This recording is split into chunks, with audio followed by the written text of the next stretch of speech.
स्वर्ग के लिए जाया करते थे।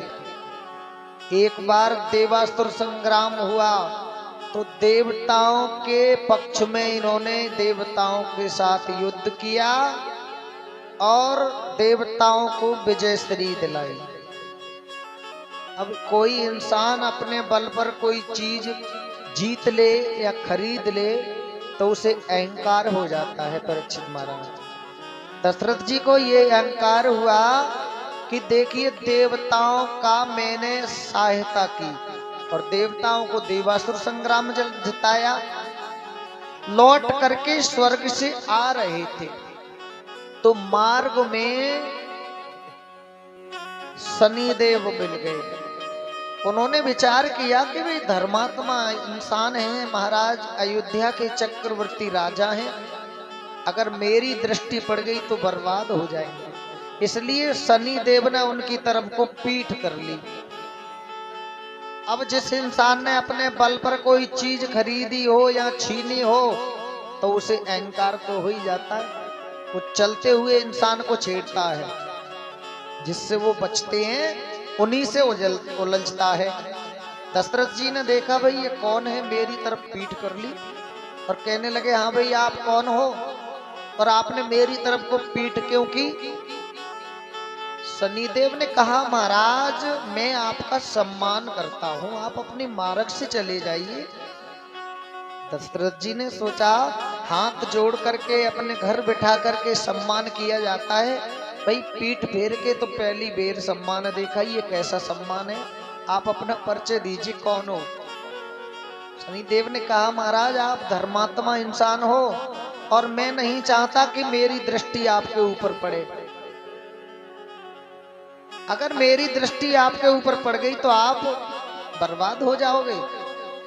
दशरथ जी ने कहा अयोध्या के चक्रवर्ती राजा दशरथ को बर्बाद करने की कहते हो? अरे मेरे ही कारण तो देवताओं को विजयश्री मिली है, मैं देवासुर संग्राम जिता के आया हूं, तुम क्या कर सकते हो? चेहरा दिखाओ। जैसे ही शनिदेव ने अपना चेहरा दिखाया दशरथ जी वहीं से बेहोश होकर के गिर पड़े। जमीन से कुछ ऊपर जटायु भ्रमण कर रहे थे और जब जटायु भ्रमण कर रहे थे तो जटायु ने देखा कि कोई मानस ऊपर से गिरता हुआ आ रहा है।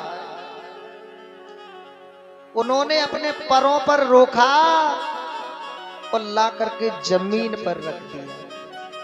काफी देर बाद जब दशरथ जी को होश आया तो उन्होंने देखा जटायु पास में बैठे, पूछने लगे भैया आप कौन हो? जटायु ने कहा मैं संपाति का भाई गीधराज जटायु हूँ। महाराज आप ऊपर से गिरते हुए आ रहे थे और मैंने आपको रोक करके पृथ्वी पे रख दिया। दशरथ जी ने कहा भाई तुमने मेरे ऊपर उपकार किया और मेरी जान बचाई, ये जान तुम्हारे लिए है, आप चाहो तो मेरी जान ले सकते हो। जटायु ने कहा महाराज मैंने जान नहीं लेनी है, मैंने तो आपकी जान बचाई है। दशरथ जी ने कहा तो आपकी हम इस जान के बचाने के उपकार में आप हमसे जो भी मांगो वो ले सकते हो, मांग लो।